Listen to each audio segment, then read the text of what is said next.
সম্প্রতি গত ৪ঠা ডিসেম্বর ২০২৪ রাত্রে আমরা হারিয়েছি আমাদের আশ্রমের প্রবীণতম আশ্রমিক, বিশ্বভারতীর ইন্দো তিব্বতীয় বিভাগের অন্যতম প্রতিষ্ঠাতা অধ্যাপক, সকলের শ্রদ্ধাভাজন অভিভাবক, পণ্ডিতোত্তম সুনীতি কুমার পাঠক, আমাদের সুনীতিদাকে। সর্বার্থেই একটি পরিপূর্ণ জীবনের অধিকারী ছিলেন অধ্যাপক সুনীতি কুমার পাঠক।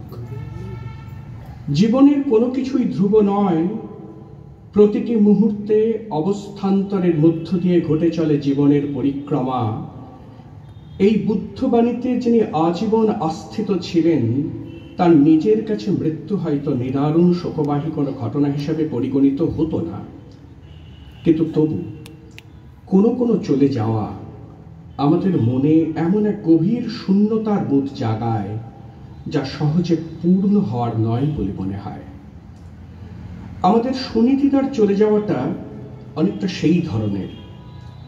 শতবর্ষ অতিক্রান্ত অধ্যাপক সুনীতি কুমার জীবনের প্রায় শেষ দিন পর্যন্ত নিয়োজিত ছিলেন নিবিড় সারস্বত চর্চায়।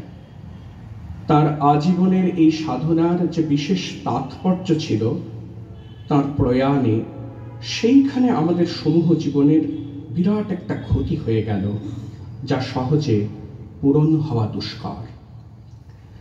যারা বিস্তর পুঁথি পড়েন এবং শাস্ত্রীয় আলোচনায় মানবিক শুশ্রূষার পরিবর্তে মানুষকে রুদ্ধ করে ফেলেন আচারের শুষ্ক মরুবালু রাশিতে, তেমন পণ্ডিতদের বিষয়ে সদা শঙ্কিত ছিলেন আশ্রমগুরু রবীন্দ্রনাথ।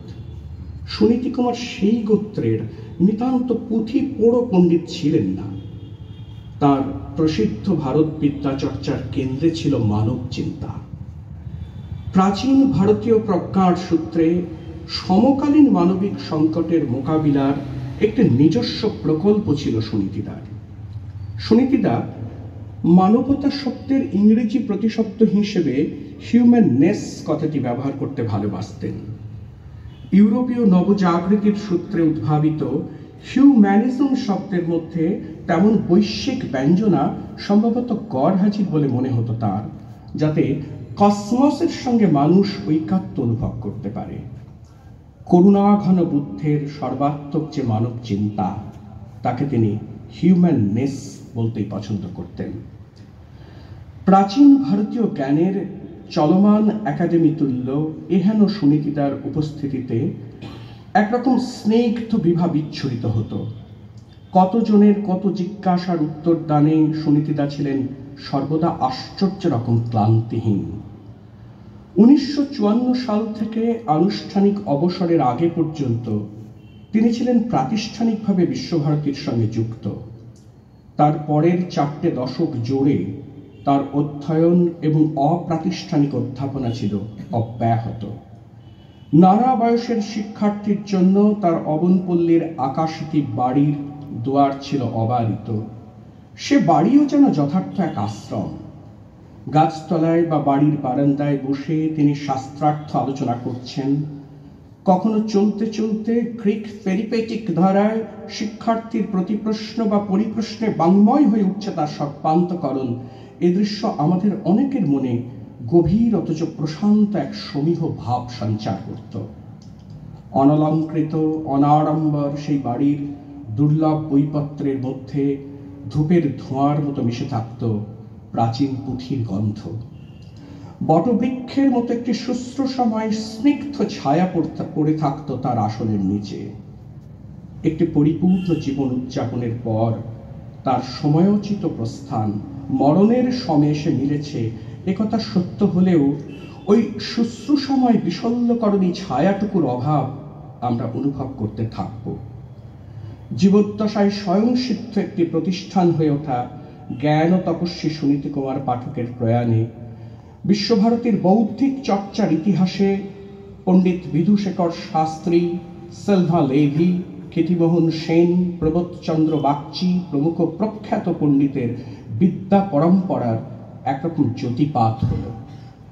কিভাবে তিনি বৌদ্ধ বিদ্যা চর্চা সহ প্রাচীন ভারতীয় সমূহ চিন্তা প্রস্থানের সর্বজনমান্য একজন ব্যক্তিত্ব হিসেবে প্রতিষ্ঠিত হলেন তা জানবার জন্য তার জীবন বৃত্তান্তের প্রতি আমাদের সামান্য একটু দৃষ্টি নিবদ্ধ করতে হবে।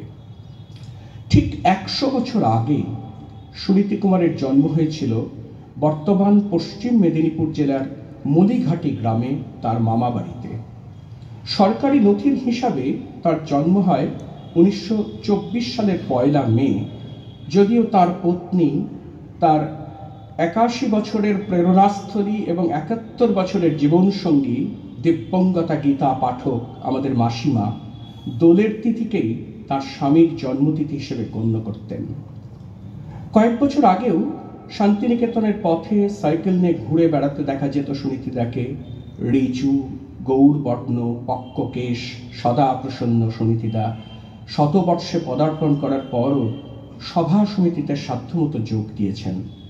তার পাণ্ডিত্যপূর্ণ ও দিশারি বক্তৃতা শুনবার জন্য উৎকণ্ঠ থাকতেন সবাই। সুনীতিদার বাবার নাম ছিল প্রবোধচন্দ্র পাঠক, মা শৈবলিনী দেবী। সুনীতি কুমারের নিজের কথায় বাবা প্রবোধচন্দ্র ছিলেন আপন ভোলা উদাসীন প্রকৃতির মানুষ। মা শৈবলিনী মলিঘাটি ভার্নাকুলার স্কুলে পড়বার সময় বালিকা বেলায় পড়াশোনায় তার কৃতিত্বের জন্য স্বয়ং বিদ্যাসাগর মশায়ের কাছ থেকে সোনার বাউটি উপহার পেয়েছিলেন। খুব অল্প বয়সেই অবশ্য মাতৃহারা হন সুনীতি কুমার। বস্তুত মায়ের কোনো স্মৃতি তাঁর ছিল না। শৈশবে মাতৃহারা সুনীতি কুমার প্রতিপালিত হন মামা দুর্গাচরণ চট্টোপাধ্যায় ও মামিমা সাধনা চট্টোপাধ্যায়ের স্নেহচ্ছায়ায়। মামা দুর্গাচরণ ছিলেন প্রাচীন ভারত তত্ত্বের, বিশেষ করে টিবেটলজির প্রখ্যাত পণ্ডিত। অনেকগুলি কলেজে তিনি অধ্যাপনাও করেছিলেন। মামার এই পাণ্ডিত্যই যেন উত্তরাধিকার সূত্রে অর্জন করেছিলেন সুনীতি কুমার। দুর্গাচরণ বিশ্বভারতীতে তিব্বতী শেখেন পণ্ডিত বিধুশেখরের কাছে। ফরাসি প্রাচ্যতত্ত্ববিদ সিলভা লেভি, যিনি 1921 সালে আশ্রমগুরু রবীন্দ্রনাথের আহ্বানে বিশ্বভারতীতে অধ্যাপনা করেছিলেন কিছুকাল, সেই সিলভা লেভিরও ছাত্র ছিলেন দুর্গাচরণ। হয়তো বিশ্বভারতীর সঙ্গে সুনীতি কুমারের আজীবনের সম্বন্ধ সেতু রচিত হওয়ার নেপথ্যেও মামার প্রভাব ছিল ক্রিয়াশীল। প্রবোধচন্দ্র বাগচির মতো পণ্ডিতের সান্নিধ্য লাভেরও একটি সুপ্ত আকাঙ্ক্ষা ছিল তরুণ সুনীতি কুমারের। ছোটবেলায় সেকালের চতুষ্পাঠীর পাঠ শেষ করে উচ্চশিক্ষার জন্য সুনীতি কুমার ভর্তি হন কলকাতার সংস্কৃত কলেজে। মাঝে আর্থিক অস্বাচ্ছন্দ্যের কারণে তাকে একটি বিদ্যালয়ে শিক্ষকতার কাজও করতে হয়। তবে এরই মধ্যে সত্য বিশারদ, কাব্যতীর্থ ও পুরাণ রত্ন উপাধি অর্জন করেন তিনি। কলকাতা বিশ্ববিদ্যালয় থেকে পালি ও বৌদ্ধ তত্ত্ব বিষয়ে তিনি স্নাতকোত্তর শ্রেণীতে উত্তীর্ণ হন 1950 সালে। তিব্বতী ভাষা ও সাহিত্য ছিল তার এই পর্বের অন্যতম অধিতব্য বিষয়। তিব্বতী ভাষাচর্চার সূত্রেই তিনি সিনো টিবেটান স্কলারশিপ প্রাপ্ত হয়ে ভাষাচার্য সুনীতি কুমার চট্টোপাধ্যায়ের পরামর্শে যান কালিম্পং। সেখানে তিনি প্রখ্যাত রুশ তিব্বতবিদ ডক্টর জর্জ এম রোয়েরিখের সান্নিধ্য পান। প্রেমচাঁদ রায়চাঁদ বৃত্তিপ্রাপ্ত সুনীতি কুমার কলকাতা বিশ্ববিদ্যালয় থেকে দ্য ইন্ডিয়ান নীতিশাস্ত্রাস ইন টিবেট নামে গবেষণা সন্দর্ভ রচনা করেন, যার পরীক্ষক ছিলেন স্বয়ং ভাষাচার্য সুনীতি কুমার চট্টোপাধ্যায় এবং পণ্ডিত সাতকড়ি মুখোপাধ্যায়। 1954 সালে তিনি কলকাতা বিশ্ববিদ্যালয় থেকে প্রাপ্ত বৃত্তির তুলনায় কম টাকার বেতনে বিশ্বভারতীর পুঁথিশালায় যোগ দেন। রথীন্দ্রনাথ ঠাকুরের পদত্যাগের পর তখন বিশ্বভারতীর অন্তর্বর্তী উপাচার্যের দায়িত্ব পালন করছেন পণ্ডিত ক্ষিতিমোহন সেন, আর সে সময়ে গবেষণা বিভাগ বা বিদ্যা ভবনের অধ্যক্ষের পদে আসীন রয়েছেন অধ্যাপক প্রবোধচন্দ্র বাগচি। সুনীতি কুমার এক সাক্ষাৎকারে বলেছিলেন, শান্তিনিকেতন গৃহে অনুষ্ঠিত সেই ইন্টারভিউয়ের সময় প্রবোধচন্দ্র তাকে জিজ্ঞাসা করেন, আপনি কি নেওয়ারি লিপি পড়তে পারেন? সদর্থক উত্তর পাওয়ার পর তিনি পুনরায় জিজ্ঞাসা করেন, কোনটা, প্রাচীন না মধ্য? সুনীতি কুমার দু ধরনের লিপি পড়তে পারেন জেনে বাগচি মশাই তাকে আলমারি থেকে একটি নেপালি বই নামিয়ে আনতে বলেন। চাকুরিতে নিযুক্ত হওয়ার পর সেই বইটি এবং ওই একই বইয়ের তিব্বতী সংস্করণের তুল্যমূল্য বিচার করার দায়িত্ব সুনীতি কুমারের হাতে তুলে দেন প্রবোধচন্দ্র। এরপর বিশ্বভারতীতে ইন্দো তিব্বতীয় বিভাগের সূচনার দায়িত্ব অর্পিত হয় সুনীতি কুমারের উপর। তিনি তিব্বতী বৌদ্ধ শাস্ত্রের সুপণ্ডিত ও যোগী ভদন্ত সি আর লামার সহযোগিতায় সেই বিভাগও গড়ে তোলেন। বৌদ্ধ পণ্ডিতদের সান্নিধ্যে এসে তার এই প্রতীতি জন্মায় যে শুধু তাত্ত্বিকভাবে বৌদ্ধ বিদ্যা চর্চা আয়ত্ত করা সম্ভব নয় যতক্ষণ না তার জীবন চর্যায় রূপান্তরিত হয়। বৌদ্ধ দর্শন কথাটা অবশ্য সুনীতি কুমার ব্যবহার করতেন না, বিকল্পে তিনি ব্যবহার করতেন বুদ্ধ মত বা বুদ্ধ জীবন দৃষ্টি শব্দ। তিনি বলতেন বুদ্ধের মত অনুধাবনের জন্য প্রয়োজন তার প্রায়োগিক চর্চায় অবগাহন। জগতে দুঃখ আছে এবং সেই দুঃখের হেতু আছে। গৌতম বুদ্ধ বস্তুত প্রয়োগবাদী বলেই বৈজ্ঞানিকের মতো অনুসন্ধান করেছিলেন সেই জাগতিক দুঃখের কার্যকারণ সম্পর্ক। দুঃখের মূলে আছে অবিদ্যা, অবিদ্যা থেকে সংস্কার, সংস্কার থেকে বিজ্ঞান, এইভাবে ক্রমান্বয়ে উন্নীত হয়ে আছে কারণের পরাশৃঙ্খলা। এর থেকে নিষ্কৃতির পথ আছে বুদ্ধমতের অনুশীলনে। এরপরই গৃহী সুনীতি কুমার বুদ্ধ চর্চার সঙ্গে নিজেকে যুক্ত করে নেন বৌদ্ধ চর্চায়। ইন্দো তিব্বতীয় বিভাগ প্রতিষ্ঠার মধ্য দিয়ে শুরু হয় তার বিশ্বভারতীতে অধ্যাপনার জীবন।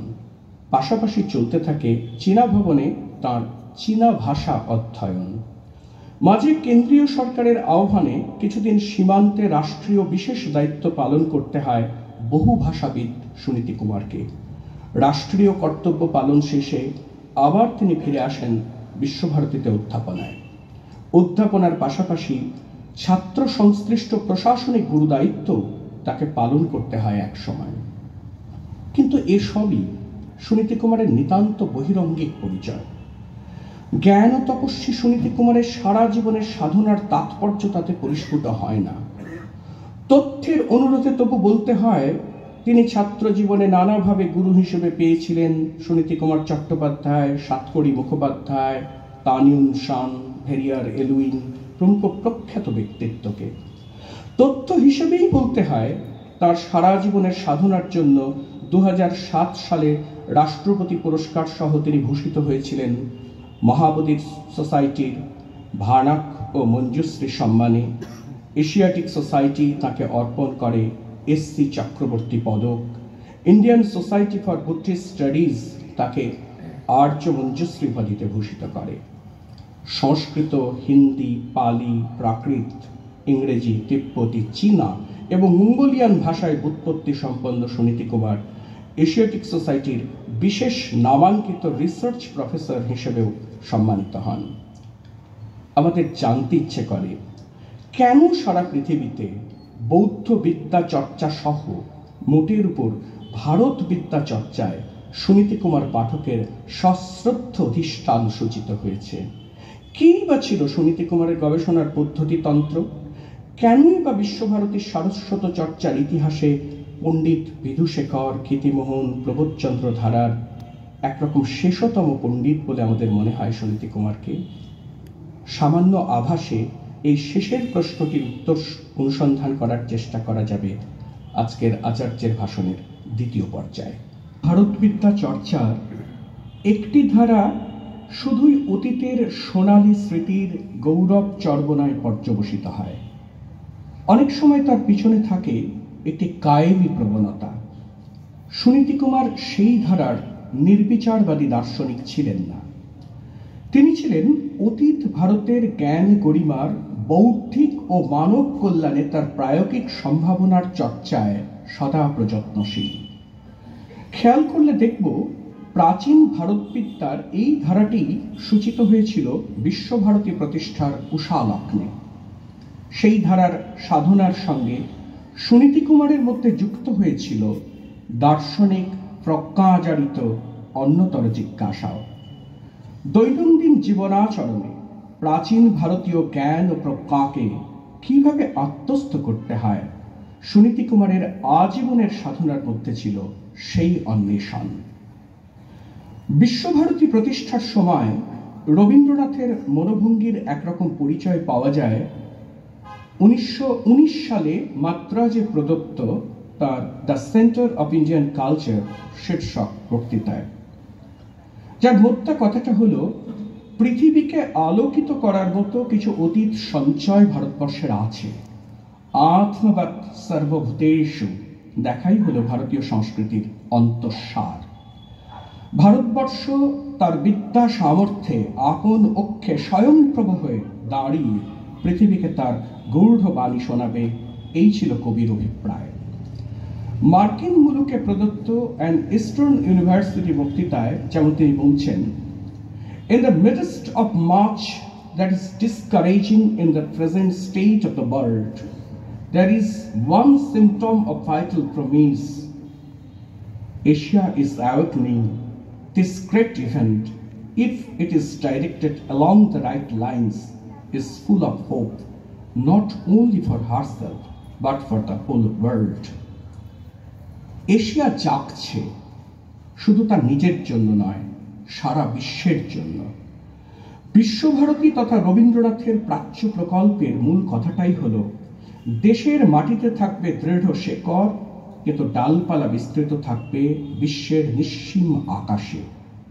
প্যান এশিয়ানিজম মতবাদের সঙ্গে এইখানে কবির ইউনিভার্সালিজম ভাবনার অনেকটাই অভিমুখগত ফারাক রয়েছে। 100 বছরের এপার থেকে সেই সময়ের শান্তিনিকেতনের বিদ্যা উদ্দীপনা বুঝতে চাইলে তার অন্যতর প্রকৃষ্ট উপায় হতে পারে অঙ্কুর দশার বিশ্বভারতীর বিদ্যা সমবায়ের দিকে দৃষ্টিপাত করা। বিদ্যা সমবায় নিবন্ধে রবীন্দ্রনাথ লিখেছিলেন, আমাদের দেশে বিদ্যা সমবায়ের একটি বড় ক্ষেত্র চাই, যেখানে বিদ্যার আদান প্রদান ও তুলনা হইবে, যেখানে ভারতীয় বিদ্যাকে মানবের সকল বিদ্যার ক্রমবিকাশের মধ্যে রাখিয়া বিচার করিতে হইবে। এই লেখাটির পাশাপাশি সমসাময়িক শান্তিনিকেতন পত্রিকায় বৈশাখ 1326 সংখ্যায় আরো একটি গুরুত্বপূর্ণ নিবন্ধ প্রকাশিত হয়েছিল। সেটি পড়লে বোঝা যায় রবীন্দ্রনাথ বলেছিলেন এবং চেয়েছিলেন বিশ্ববিদ্যালয়ের মুখ্য কাজ বিদ্যার উৎপাদন, তাহার গৌণ কাজ সেই বিদ্যাকে দান করা। বিশ্বভারতীর সূচনা পর্বেই সেই কাজটি শুরু হয়েছিল। বিদুশেখর শাস্ত্রীর মতো পণ্ডিতেরা উচ্চাঙ্গের গবেষণা কর্মে ব্রতী হয়েছিলেন সেই তাগিদে।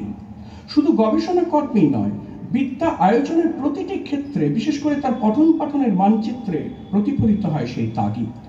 পঠন পাঠনের সেই মানচিত্রকে একভাবে বলা যেতে পারে সিলেবাস। হয়তোবা সমাপতন অথবা কোনো গূঢ় কার্যকারণে সম্পর্কিত এই ঘটনা যে 1919 সালে কলকাতা বিশ্ববিদ্যালয়ে বাংলা সহ ভারতীয় ভার্নাকুলার ল্যাঙ্গুয়েজগুলির উচ্চ বিদ্যার পঠন পাঠন শুরু হবে যখন, তখন পালি, সিংহলি ইত্যাদি ভাষার চর্চাও বিশেষ গুরুত্ব পাবে সেখানে।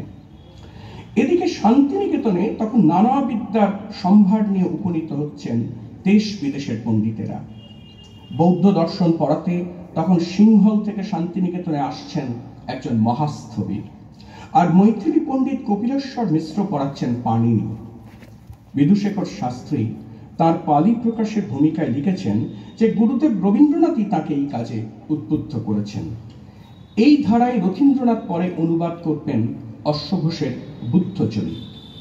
শুধু বিদ্যা চর্চার দিক থেকেই নয়, বিশ্বভারতী পর্বে শান্তিনিকেতনের স্থাপত্য, ভাস্কর্য এবং দেওয়াল চিত্রে নানাভাবে অভিব্যক্ত হবে বৌদ্ধ অনুষঙ্গ। যে বৌদ্ধ সাংস্কৃতিক অভিযাত্রা বস্তুত শুরু হয়েছিল আশ্রম বিদ্যালয় পর্বের বলভিকুটির নামকরণে কিংবা সভা সমিতি শেষে সাধু সাধু উচ্চারণে। বৈদিক তপবনের আদর্শের পাশাপাশি বৌদ্ধ সংস্কৃতিকেও এভাবেই সাদর অভ্যর্থনা জানানো হয়েছিল শান্তিনিকেতন আশ্রম বিদ্যালয়ে। সুনীতি কুমারের সাধনার অভিমুখ পর্যালোচনা করলে সেই সূচনাকালের জ্ঞান তীর্থ বিশ্বভারতীর প্রতিবিম্ব খুঁজে পাওয়া যাবে। আজ হয়তো তাকে মনে হবে মূর্তিমন্ত অ্যানাট্রানিজম, যিনি সেকাল থেকে ঠিকরে এসে আলো বিকিরণ করেছেন 21 শতকেও এই শান্তিনিকেতনে। তিনি তিব্বতী থেকে সংস্কৃতে চাণক্য রাজনীতি শাস্ত্রম অনুবাদ করেছেন, রচনা করেছেন ইন্ডিয়ান নীতি শাস্ত্রস ইন টিবেট, দ্য ইন্ডিয়ান তন্ত্র ইন টিবেটান, এই সব বই। একালীন সংকটের সঙ্গে প্রাচীন বিদ্যার জিজ্ঞাসা জুড়ে নিয়ে সম্পাদনা করেছেন Buddhism and ecology. Voice of senses জার্নালে তার লেখা human sense organ as described in the Buddhist Abhidharma প্রবন্ধে দেখা যাচ্ছে তিনি প্রযত্ন করে চলেছেন কিভাবে সমকালীন জিজ্ঞাসার সঙ্গে প্রাচীন বিদ্যার সংযোগ স্থাপন করা যায়। পণ্ডিত রাহুল সংকীর্তায়নের দ্বিভাষিক টিবেটান হিন্দি ডিকশনারির 2 খণ্ড সম্পাদনার জন্য সেই জন্যই এই বহু ভাষাবিদ ও তত্ত্বজ্ঞ মানুষটিকে দায়িত্ব অর্পণ করে সাহিত্য আকাদেমি। কিন্তু অপার শাস্ত্রজ্ঞ হওয়া সত্ত্বেও বিশেষ সম্প্রদায় বুদ্ধির সংকীর্ণ বেড়াজাল থেকে সব সময় তিনি ছিলেন মুক্ত। তিনি মনে করতেন ভারতীয় প্রতিটি ধর্ম ও প্রস্থান আসলে একই অন্বেষণের বিচিত্র বিভঙ্গ। একবার একটি সাক্ষাৎকারে সুনীতি কুমার বলেছিলেন, সনাতন ধর্ম কথাটার প্রকৃত তাৎপর্য কি? ধম্মপদ থেকে তৎক্ষণাৎ উদ্ধৃত করেছিলেন একটি বাণী, নাহি কদাচন ইহ বৈরাণী বৈরেণ সম্বন্তি অবৈরেণ চ সম্বন্তি এষ সনাতন ধর্ম, যার অর্থ ইহ জগতের শত্রুতা দ্বারা শত্রুতা কখনোই দমন করা যায় না, বরং শত্রুতা শূন্যতা বা অক্রোধ দ্বারাই তাকে দমন করতে হয়, এই হলো সনাতন ধর্ম। কথাটা বলার পর তার স্বভাবসিদ্ধ ভঙ্গিতে সুনীতি কুমার জুড়ে দিয়েছিলেন বেশ দীর্ঘ এক টিকা টিপ্পনী। বলেছিলেন, এই কথাটাই একটু অন্যভাবে আছে মহাভারতে, আবার বাইবেলের নিউ টেস্টামেন্ট থেকে এই বাণীটির মর্মার্থ নিজের জীবনের অহিংসা ব্রতে আজীবন অনুসরণ করে গেছেন গান্ধীজি। আসল কথাটা হচ্ছে, আগুন দিয়ে আগুন নেভানো যায় না। আগুন নেভাতে হলে যেমন তার বিপরীত ধর্মের পদার্থ জল ব্যবহার করতে হয়, তেমনি ক্রোধ দিয়েও ক্রোধের উপশম সম্ভব নয়। প্রয়োজন হয় তার বিপরীত পদার্থ অক্রোধের। আর এইটি যেহেতু জাগতিক বিধান, সেই জন্যই শাস্ত্রে বলা হয়েছে এ হলো সনাতন ধর্ম। এখানে কথাটার মানে ধরতে হবে ইটার্নাল প্রিন্সিপল অর্থে, সম্প্রদায় অর্থের ধর্ম এ নয়। সম্প্রদায় ভিন্নতা হয়েছে সাধন পদ্ধতির ভিন্নতা থেকে। ভারতীয় তর্কশীলতার ঐতিহ্য মেনেই সুনীতি কুমার আলোচনায় তর্ককে যথেষ্ট প্রশ্রয় দিতেন। তর্ক আর বিতণ্ডার তফাৎ আছে। তাকে কিছুটা উস্কে দিয়ে কিছু কথা শুনে নেওয়ার তাগিদে হয়তো বলা হলো, জগতের সবকিছুই যদি নিরন্তর পলায়ন পর ক্ষণ মুহূর্তিক হয়, তাহলে ইটার্নাল কথাটারই বা মানে কি? প্রশ্ন শুনে হয়তো তার গৌরবর্ণ মুখমণ্ডলে ছড়িয়ে পড়তে উজ্জ্বল আলোর মতো স্নিগ্ধ প্রসন্নময় হাসি। বলতেন, ধ্রুব আর স্থির কথাটা তো বাচ্চার্থে গূঢ়ার্থে কোনো দিক থেকে সমর্থক নয়। পরিবর্তমানতাটাই যদি জাগতিক নিয়ম হয়, তাহলে সেইটাই ধ্রুব। জগৎ শব্দটার মূলেই আছে গম ধাতু, যাতে রয়েছে গতিরই ব্যঞ্জনা। আবার আমাদের বেদ শাস্ত্র বলছেন, চক্রের কেন্দ্রটা স্থির থাকে বলেই তার পরিধিটা ঘুরতে পারে। এই স্থিতি আর গতির সামঞ্জস্য সৌষম্যটা আমাদের বুঝতে হবে।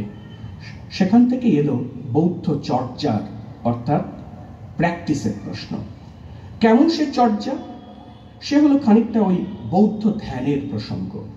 পালি ভাষায় ধ্যানকে বলে ঝান। ঝান মানে আগুনে পুড়িয়ে শুদ্ধ হওয়ার মতো একটা ব্যাপার।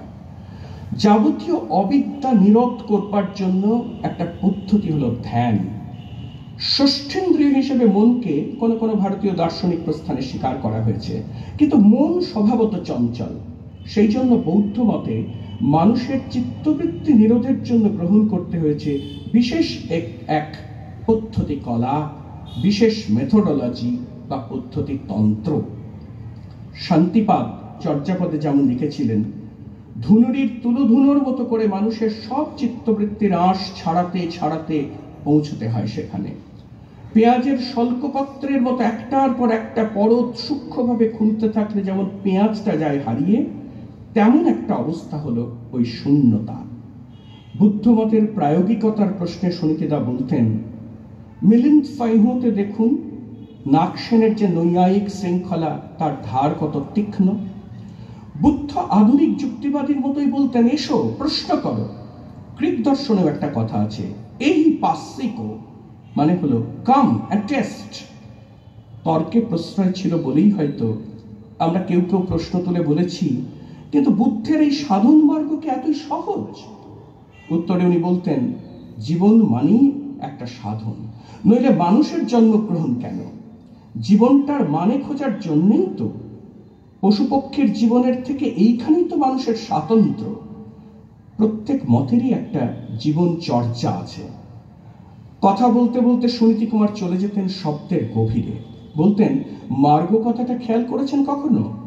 কথাটা এসেছে মৃগ ধাতু থেকে, তার থেকে মৃগ বা হরিণ, আবার তার থেকে মৃগয়া বা শিকার। অর্থাৎ শিকারী যেমন হরিণ খুঁজে বেড়ায়, বুদ্ধ বলতেন তোমরা তেমনি করে জীবন খুঁজে বেড়াও। বলতেন, আমি তোমাদের মধ্যমা প্রতিপদ দিচ্ছি। চন্দ্রকলার মতো প্রতিপদ থেকে একটু একটু করে মধ্যমায় অর্থাৎ পূর্ণিমায় উত্তরণের সাধনার সুলুক সন্ধান দিয়েছিলেন বুদ্ধ। আর বুদ্ধ মতের তন্ত্র মানেও টুকটাক ঝাড়ফুঁক বা কালা জাদু নয়। বুদ্ধ এসবে বিশ্বাস করতেন না। বলতেন, জলের উপর তোমাকে হাঁটতে হবে না, তার জন্য নৌকা আছে। তন্ত্র কথাটা এসেছে তন মন ধুন থেকে। আধুনিক কায়বিজ্ঞান অর্থাৎ ফিজিওলজি আর মনোবিজ্ঞানের সঙ্গে তা ঘনিষ্ঠভাবে যুক্ত।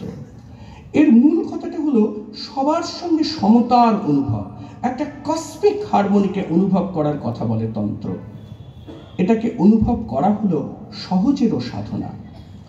বুদ্ধদেব কার্যকারণ নিয়মে বিশ্বাস করতেন। কর্মফল কথাটা এখানে প্রচলিত অর্থে অদৃষ্ট নয়।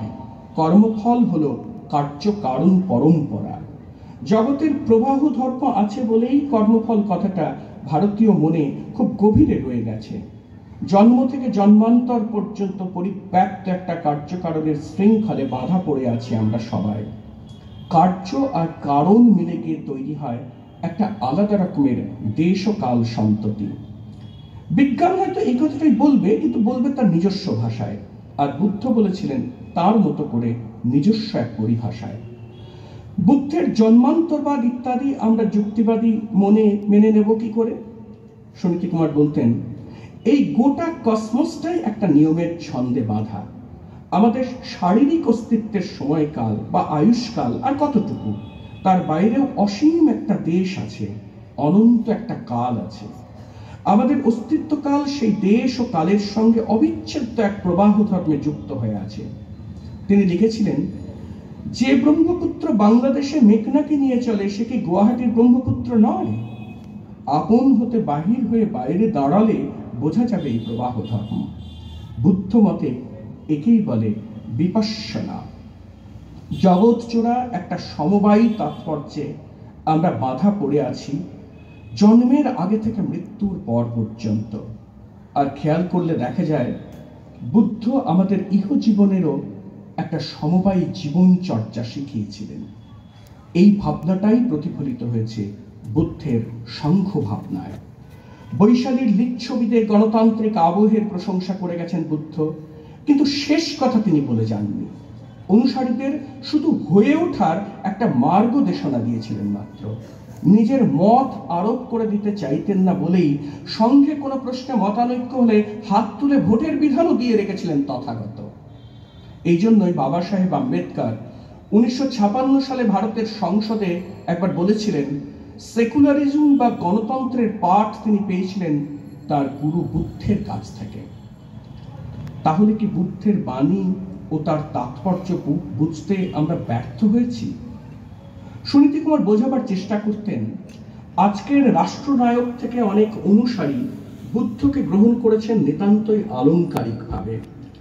মানুষ যে সহজে তাকে নিতে পারে না তা খুব অস্বাভাবিক নয়, কারণ প্রত্যেক মানুষেরই পারসেপশনে আছে তফাৎ। এই তফাৎ হয় তার সংস্কারের কারণে, তার পরিপার্শ্ব ও সংস্কৃতির কারণে। প্রসঙ্গত তিনি উল্লেখ করতেন ধর্মকীর্তির প্রত্যক্ষের ধারণা।